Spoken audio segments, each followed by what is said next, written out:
नमस्कार, ANB news देख रहे तमाम दर्शकों का स्वागत है। मैं हूं आपके साथ मनप्रीत कौर। इस वक्त के स्पेशल बुलेटिन में आप देख रहे हैं मध्य भारत। बुलेटिन की शुरुआत करेंगे इस वक्त की अहम खबरों से। मकर संक्रांति के अवसर पर रविवार को मुख्यमंत्री विष्णुदेव साय ने रायपुर में पतंग उत्सव की शुरुआत की। इस दौरान उन्होंने पतंग उड़ाई और मंत्री बृजमोहन अग्रवाल चक्री पकड़े खड़े रहे। पुरखोती मुक्तांगना में शुरू हुए इस उत्सव में 12 राज्यों में पतंगबाज पहुंचे। मुख्यमंत्री विष्णुदेव साय ने छत्तीसगढ़ वासियों को मकर संक्रांति, पोंगल और लोहड़ी पर्व की हार्दिक बधाई और शुभकामनाएं दी हैं। मुख्यमंत्री ने इस अवसर पर सभी लोगों के लिए सुख समृद्धि की कामना की है। मुख्यमंत्री ने अपने शुभकामना संदेश में कहा है कि भारत में सूर्य के दक्षिणायन से उत्तरायण होकर मकर रेखा की जाने का स्वागत बहुत उमंग और उत्साह से किया जाता है। देश के विभिन्न क्षेत्रों में इसे मकर संक्रांति, पोंगल और लोहड़ी पर्व के नाम से मनाते हैं। यह त्योहार ऋतु परिवर्तन का संदेश लेकर आता है। साय ने कहा कि यह पर्व सभी लोगों के जीवन में सुखद परिवर्तन लेकर आए।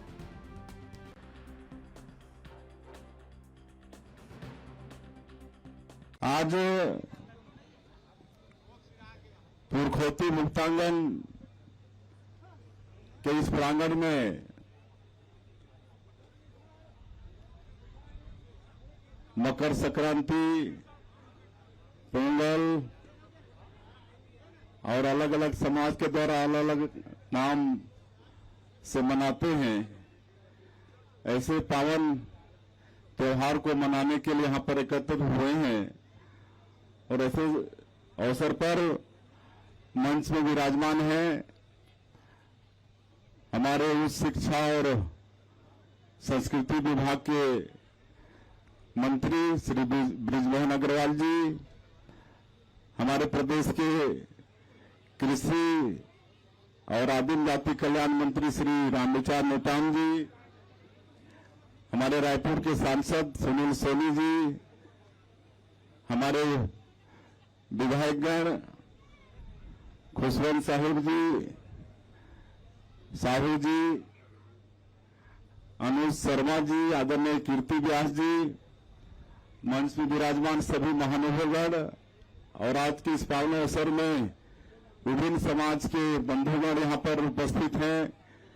गुजराती समाज, महाराष्ट्रियन समाज, केरल समाज, सिख समाज, आंध्रा समाज, सभी समाज के सम्मानीय बंधुगण, संस्कृति विभाग के सचिव अलगन जी, विभाग के सभी अधिकारीगण और मीडिया के मित्रों, आप सबों को मकर संक्रांति की बहुत बहुत बधाई, शुभकामनाएं। ये पर्व भगवान सूर्य का उपासना का है और पिछले एक महीना तक खर माह चल रहा था और आज से शुभ कार्य प्रारंभ होंगे। और बड़ी खुशी की बात है कि अयोध्या में भगवान राम का मंदिर और आने वाला 22 जनवरी को प्राण प्रतिष्ठा होने वाला है, जिसका उत्सव आज से शुरू हो गया है। और इस अवसर पर हमारे देश के यशस्वी प्रधानमंत्री जी ने सभी देशवासियों से आह्वान किया है कि आज मकर संक्रांति के दिन से 22 जनवरी तक, प्राण प्रतिष्ठा के दिन तक, हम सभी लोग अपने अपने आसपास के जो धर्म स्थल है, मंदिर है, गुरुद्वारा है, सब जगह सफाई का काम करें। अभी हम लोग श्री राम मंदिर में सफाई करके आए हैं, तो मुख्यमंत्री के नाते आप सभी समाज के बंधुओं से मेरा आग्रह होगा कि हमारे यशस्वी प्रधानमंत्री के आह्वान पर आज से लेकर 22 जनवरी तक हम लोग ऐसे धार्मिक स्थलों पर सफाई का काम करें और 22 जनवरी को जिस दिन प्राण प्रतिष्ठा होना है उस दिन पूरा वातावरण राममय हो जाए, रात को दिया जलाएं और विभिन्न तरीके से पूरा वातावरण राममय होना चाहिए, ऐसा आप सब लोग उपाय करेंगे। और ज्यादा नहीं बोलते हुए मैं फिर से एक बार मकर संक्रांति के आप सब लोगों को बहुत बहुत शुभकामनाएं देते हुए अपनी बात समाप्त। मध्य प्रदेश के मुख्यमंत्री मोहन यादव रविवार को उज्जैन प्रवास पर हैं। सीएम ने उज्जैन शहर के अलग अलग कार्यक्रमों में हिस्सा लिया। स्वच्छ राहगिरी कार्यक्रम में उन्होंने स्थानीय नागरिकों एवं कलाकारों के साथ विभिन्न गतिविधियों में शामिल होकर उन्हें स्वस्थ व स्वच्छता के प्रति जागरूक रहने का संदेश दिया। वहीं श्री राम जनार्दन मंदिर में पूजा अर्चना की और मंदिर की साफ सफाई में हिस्सा लिया। मकर संक्रांति के पर्व पर मोहन यादव ने संदेश दिया कि सभी अच्छे स्वास्थ्य के लिए आप सभी अपनी दिनचर्या में प्रातः भ्रमण और व्यायाम को शामिल करें। उन्होंने कहा कि प्रधानमंत्री मोदी के नेतृत्व में मध्य प्रदेश सरकार नागरिकों की भलाई व उनकी बेहतरी के लिए कृत संकल्पित है। हम मध्य प्रदेश को नंबर 1 बनाने की दिशा में कार्य करते रहेंगे।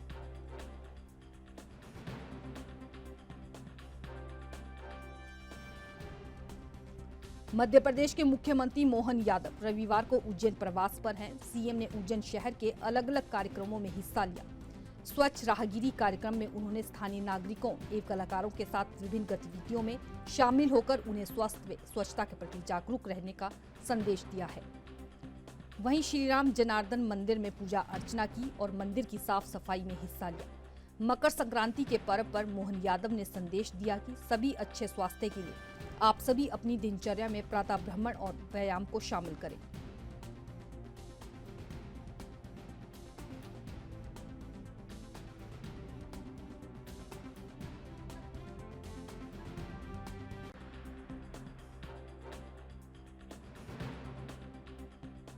मध्य प्रदेश के मुख्यमंत्री मोहन यादव रविवार को उज्जैन प्रवास पर हैं।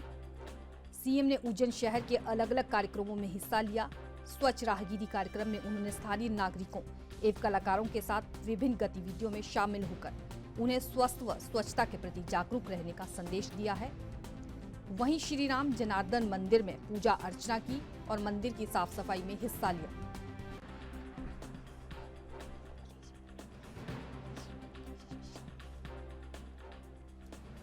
इस खबर की अधिक जानकारी के लिए हमारे साथ हमारे सहयोगी भोलेश मिश्रा जुड़ चुके हैं। भोलेश जी, जानना चाहेंगे आज मध्य प्रदेश के मुख्यमंत्री मोहन यादव उज्जैन प्रवास पर है, किन किन कार्यक्रम में उन्होंने हिस्सा लिया और आगे उनका क्या कार्यक्रम रहने वाला है, पूरी जानकारी साझा कीजिए।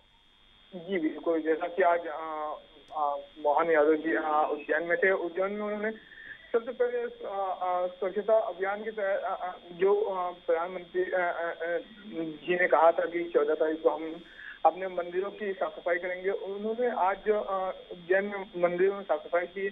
राम जन्मदिन मंदिर में उन्होंने साफ सफाई की, दर्शन किया और पूजा आराधना की और देशवासियों के लिए शुभकामनाएं मांगी। जी भोलेश, जानकारी साझा करने के लिए आपका बहुत बहुत धन्यवाद।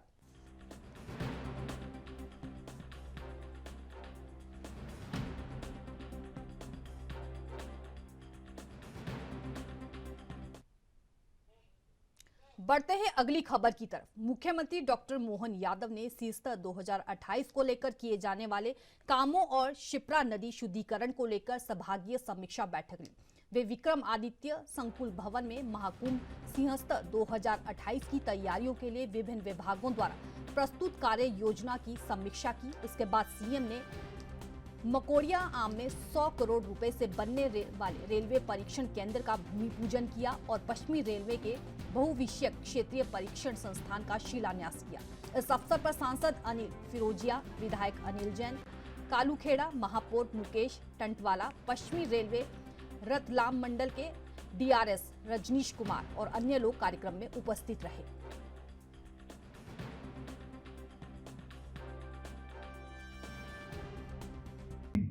रेल के विभाग के द्वारा कोई कहे कि नरेंद्र मोदी जी की सरकार के माध्यम से हमने क्या डेवलपमेंट के काम किए, तो इसका कोई उदाहरण पकड़ना चाहे, उदाहरण जानना चाहे तो उदाहरण हमको अपने आप मिल जाता है कि एक उदाहरण केवल है, पूरे स्टेट के अंदर 2013 के पहले 14 की सरकार के पहले जब माननीय मनमोहन सिंह जी की सरकार थी और उनके बारे में माना जाता था कि वो फाइनेंस के बहुत जानकार और उनके लिए उनके लोग कहते भी हैं कि माननीय मनमोहन सिंह जी की सरकार के विकास के कामों का क्या पैमाना, क्या आप बता सकते हैं। बहुत अपने पीठ थपथपा करके वो अपनी सारी ताकत के साथ उनकी सरकार के कामों की स्पीड बताते हैं। अब उनके कामों की स्पीड अपन अगर देखें तो आपको ध्यान में आ जाएगा कि अकेले 2009 से 2014 के बीच एवरेज हमारे पास मात्र 632 करोड़ रुपया रेलवे के माध्यम से मध्य प्रदेश में खर्चा हुआ। कोई अंदाज लगा सकता है कि 2009 से लगा करके 14 या 13 की आखिरी तक, और उसके उल्टे अकेले 2023-24 में मध्य प्रदेश के अंदर रेलवे अधोसंरचना के लिए आधुनिकीकरण और विकास कार्यों के लिए माननीय मोदी जी ने 13,672 करोड़ रुपए की राशि दी। आप बताओ 4 साल के अंदर 600 करोड़ रुपया, और अकेले एक साल में 13,600 करोड़ रुपया। ये है मोदी जी की सरकार, ये है हमारा रेल का नेटवर्क विकास करने का ये स्पीड, जिसके आधार पे हमारे अपने काम की पहचान बनती है। ये छोटे छोटे ट्रेनिंग इंस्टीट्यूट, अरे ये तो 77 में रेल लाइन उखड़ गई थी। और ये आपको जानकारी के लिए बता दूं कि रेल लाइन की शुरुआत भी कब हुई, हमारे यहाँ सिंधिया काल में, जब सिंधिया सरकार थी, उनके कारण से महू से आगर तक की रेल लाइन ये छावनी के माध्यम से, और इसी के साथ साथ इसी प्रकार के ये जो मूल रेल की जो आधारशिला थी वो तो उज्जैन आगर ही थी। ये बाद में ही भोपाल और नागदा ये तो बाद में जुड़े। आपके कई बताने वाले बताते हैं कि जब पहली बार रेल चली थी और रेल के इंजन की आवाज से यहाँ उज्जैन के अपने घरों में बंधे हुए गाय भैंस सब रस्सी थोड़ा के भाग गए, इतनी आवाज सुनने की उनकी आदत नहीं थी, ऐसी जोर का आवाज रेल का इंजन ने करी थी। कोई कल्पना कर सकता था कि ऐसा होता होगा? और हमने वो दौर भी देखा है जहां से मैं समझता कुछ लोगों ने और बाकी लोग तो, कि जब हमारी ये मीटर गेज चलती थी यहाँ, नैरो गेज के आधार पर अपनी उसकी स्पीड और आने जाने के लिए, बाबा आप भी थे और जगदीश जी भाई साहब भी यहाँ बैठे, कई सारे लोगों ने देखा होगा कि वो रेल की चेन बंद करके रेल का गेट बंद करते थे जाकर हीरा मिल से उधर आने वाले जाने वालों के लिए। और उसी आधार पर ये जो रेल के अगर यातायात में बाधा पड़े तो हमारा यातायात का जवान हाथ बता दे तो रेल भी खड़ी कर देते थे कि चलो छोड़ो अभी इनको निकल जाने दो, बाकी फिर देखेंगे। लेकिन ये दौर कैसा आया, खसकते खसकते समय कैसा बदला।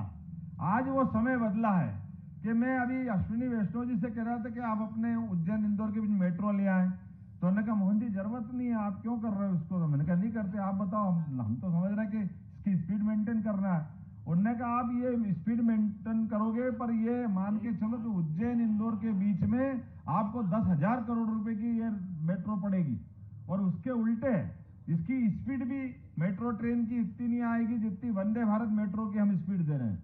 उन्होंने कहा बनी बनाई लाइन से आप फतेहाबाद और देवास से चालू करोगे 160 की स्पीड पे हम आपको यहाँ ले आएंगे। आप अंदाज लगा लो 40 किलोमीटर इंदौर अपना, और 160 की स्पीड से अगर उज्जैन आएगा तो कितना टाइम लगेगा साहब? डीआरएम साहब अंदाज लगा लो, 160 नहीं चलो तो 140 चलेगी, 120 चलेगी, लेकिन 40 किलोमीटर के लिए वर्तमान में वाकई हमारा एक एक पैसा मेहनत का है, हमारे सारे टैक्स का, भारत के प्रत्येक इस देशभक्त लोगों का पैसा है, इसका सदुपयोग करना ये सरकार का भी उत्तरदायित्व होना चाहिए। और उसके साथ साथ ये जो विशेष प्रकार की ट्रेनिंग इंस्टीट्यूट डला है, मैंने तो पहले ही कहा कि इस जय-जयकार में समझाया कि हमारे इस क्षेत्र की ट्रेनिंग करे हुए विद्यार्थी ने दुनिया में अपना नाम काया, भगवान कृष्ण करके उनकी पहचान बनी है। तो आज ये क्षेत्र वापस ट्रेनिंग का इंस्टीट्यूट बन रहा है। ऐसे कितने गोपाल कृष्ण खड़े करोगे जिनके माध्यम से वो भारत माता की सेवा करेंगे, उनके अपने जीवन में उज्जैन से विशेष संबंध आएगा, उनका अपना लगाव रहेगा। मैं उम्मीद कर रहा हूं कि विकास के मामले में खास करके ये जो इस प्रकार के पैकेट जो हमारे पास डेड पड़े हुए, एक तरह से ये हमारी दृष्टि के उस आलोक से बाहर थे, उनको आलोक में लाने की जरूरत है। और इसी प्रकार से आज की हम यहाँ के पहले भी एक बैठक करके आ रहे हैं। यहाँ ऐसे कई सारे प्रश्न हैं जिन प्रश्नों के उत्तर हमको ढूंढना है कि हमारी बड़ी आबादी कहीं सिंहस्थ आबादी के माध्यम से वो डेड हो रही कि उनको परमिशन नहीं मिल रही या उनको हटाने की बात आती है, कहीं सिंहस्थ कराएं तो सिंहस्थ में जमीन नहीं मिलती है। तो हमने कहा कि इसका निराकरण ऐसा कर दे कि परमानेंट रूप से 1 साल नहीं हर साल सिंहस्थ लगे और कोई कष्ट नहीं आए और विकास का सभी प्रकार के दरवाजे खुले, कोई तकलीफ किसी को नहीं आना चाहिए। इसी प्रकार से सभी विभागों के, रेलवे हो, हवाई अड्डा हो, सारी चीजें इसी प्रकार से चलना चाहिए। मैंने अधिकारियों के साथ मीटिंग लेकर कहा है कि उज्जैन का भी प्लान करो, लेकिन केवल उज्जैन का मत करना, उज्जैन के अलावा भी भौगोलिक दृष्टि से मध्य प्रदेश मध्य का सेंटर है, और मध्य का सेंटर होने के नाते से अब जितने भी यातायात के नए नए रास्ते हैं, हमारा ट्रेन का यातायात हो, हवाई यातायात हो, हर एक प्रकार की हवाई पट्टी हो, क्यों उसका उन्नयन नहीं होना चाहिए, क्यों वहां विकास नहीं होना चाहिए। खबरों का सिलसिला जारी रहेगा। रुकते हैं छोटे से ब्रेक के लिए, फौरन लौटेंगे।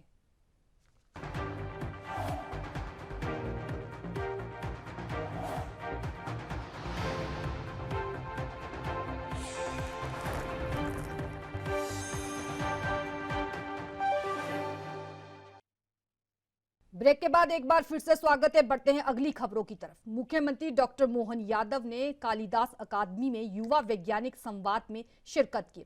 इस दौरान मुख्यमंत्री ने उज्जैन के पौराणिक इतिहास में केंद्रित धारावाहिक अवंतिका का लोकार्पण भी किया। कार्यक्रम में सीएम यादव ने छात्र छात्राओं को संबोधित भी किया। इस दौरान उन्होंने क्या कुछ कहा, आइए आपको सुनाते हैं। मकर संक्रांति का पावन पर्व और पावन पुनीत पुण्य भूमि अवंतिका उज्जैनी, और मुझे आज का ये जैसे आकाशवाणी का पंचरंगी प्रोग्राम के अलग अलग रंगों के जो गीत का आनंद हमको मिलता है, अलग अलग राग, अलग अलग वैविध्यता वाले, ऐसे उसका जो अंदर का आनंद होता है, ऐसा मुझे इस सारे कार्यक्रम का अलग अलग प्रकार का आनंद आप सबके साथ लेते हुए बहुत आनंद आया है। कोई और नगरी होगी तो वहां कोई किसी एक विशेष कारण से वो जानी जाएगी, लेकिन अनादि नगरी उज्जैनी, जो इसकी जितनी जानने की कोशिश करो, ऐसा कहते हैं ना, जैसे स्पेस आप कहते हैं, अपने इसरो के वैज्ञानिक बैठे हैं कि अभी हमने जितना जान लिया वो हमको लगता बहुत है, लेकिन उनसे पूछो तो क्या बिल्कुल दशमलव के भी नीचे हैं। इतनी अनंत ब्रह्मांड को कौन कैसे जान सकता है।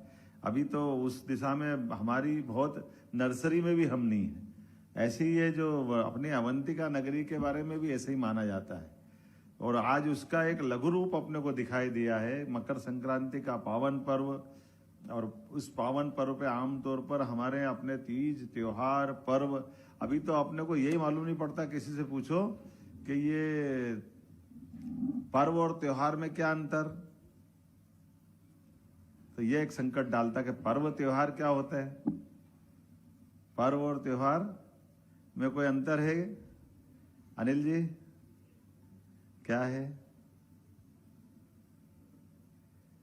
जैसे पर्व कौन सा, जिस दिन उपवास करना पड़े, देसी हिसाब से बताता हूं, तो नवरात्रि का पर्व, एकादशी का पर्व, प्रदोष का पर्व, और जैसे ही त्योहार मतलब भोजन करने का पर्याप्त मिले, होली का, दिवाली का, ये जो आनंद है। धनी से उनका अभिनंदन करें अशोक जी का। आज की संक्रांति हमारे इस अनंत उज्जैनी के कोई इसकी उम्र नहीं निकाल सकता है। अयोध्या, मथुरा, माया, काशी, कांची, अवंतिका, पुरी, द्वारावती, शिव, सप्तैते मोक्षदा, ये 7 मोक्ष देने वाली नगरी और अनादि नगरी, जिसका कभी अंत नहीं हुआ, हर काल में, हर युग में, हर समय जिसका अस्तित्व रहा है। इसी नगरी में आज आपने उस अनंत बहने वाली लंबी श्रृंखला में हमने पहले सोमनाथ जी को बैठ के सुना, अब अशोक जी को बैठ के सुने। सोमनाथ जी ने चंद्रयान और गगनयान के हमारे अपने झंडे पराक्रम से फैला करके अपने अंतरिक्ष के उस स्पेस सेंटर के बारे में दुनिया में धाक बनाई। उम्मीद करते हैं आपका भी उज्जैन में आना, कि ये उत्कर्ष की नगरी भी है उज्जैन। हर एक किसी के साथ एक बार जो आता है उज्जैन, उसके जीवन का एक अलग उदय हो जाता है।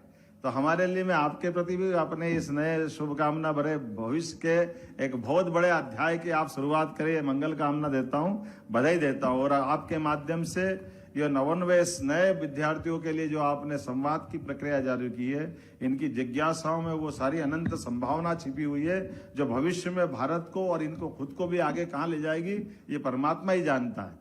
और जैसे मैं भविष्य की जानने की बात कर रहा हूं, आज सौभाग्य की बात है, सीमा जी बैठी है, एक बार इनका भी अभिनंदन करें। अतीत के वो सारे पृष्ठों को खोलना चाहती है, जो भगवान कृष्ण से जोड़ते हैं, वो शक से जोड़ते हैं, वो हमारे चंड प्रद्योत से जोड़ते हैं, वो अशोक से जोड़ते हैं, वो विक्रमादित्य से जोड़ेंगे, वो भोज से जोड़ेंगे।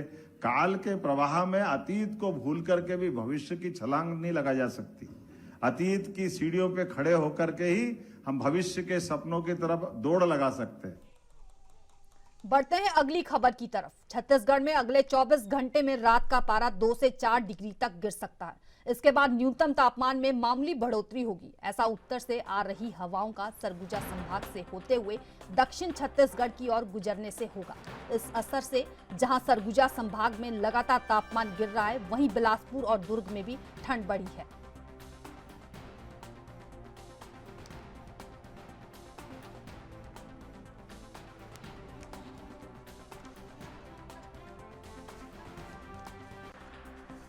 छत्तीसगढ़ में अगले 24 घंटे में रात का पारा 2 से 4 डिग्री तक गिर सकता है। इसके बाद न्यूनतम तापमान में मामूली बढ़ोतरी होगी। ऐसा उत्तर से आ रही हवाओं का सरगुजा संभाग से होते हुए दक्षिण छत्तीसगढ़ की ओर से गुजरने से होगा। इसके असर से जहां सरगुजा संभाग में लगातार तापमान गिर रहा है, वहीं बिलासपुर और दुर्ग में भी ठंड बढ़ी है।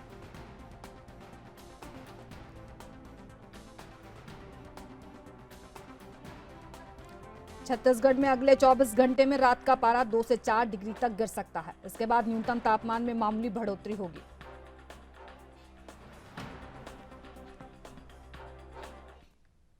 बढ़ते हैं अगली खबर की तरफ। अयोध्या में 22 जनवरी को श्री राम मंदिर में प्राण प्रतिष्ठा का कार्यक्रम है। इससे पहले देश में उस दिन उत्सव मनाने की तैयारी की जा रही है। प्रधानमंत्री ने 14 जनवरी मकर संक्रांति को मंदिरों में स्वच्छता अभियान चलाने का आह्वान किया है।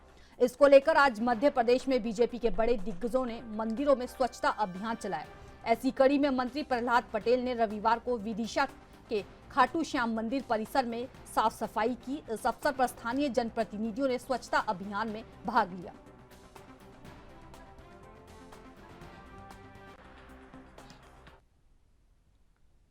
अयोध्या में राम मंदिर बनने की खुशी में रविवार को मध्य प्रदेश के बीजेपी नेताओं ने प्रदेश की प्रमुख मंदिरों में साफ सफाई की। आम जन से भी भगवान राम के इस महोत्सव में शामिल होने की अपील की। अयोध्या में राम मंदिर के उद्घाटन और रामलला की प्राण प्रतिष्ठा से पहले मध्य प्रदेश में 11 दिवसीय महोत्सव शुरू किया गया। रविवार को बीजेपी नेताओं व मंत्रियों ने प्रदेश के प्रमुख मंदिरों में साफ सफाई कर आमजन को स्वच्छता संदेश दिया। बीजेपी के क्षेत्रीय संगठन मंत्री अजय जामवाल और विधायक भगवान दास सबनानी के बलदेव मंदिर में झाड़ू लगाया।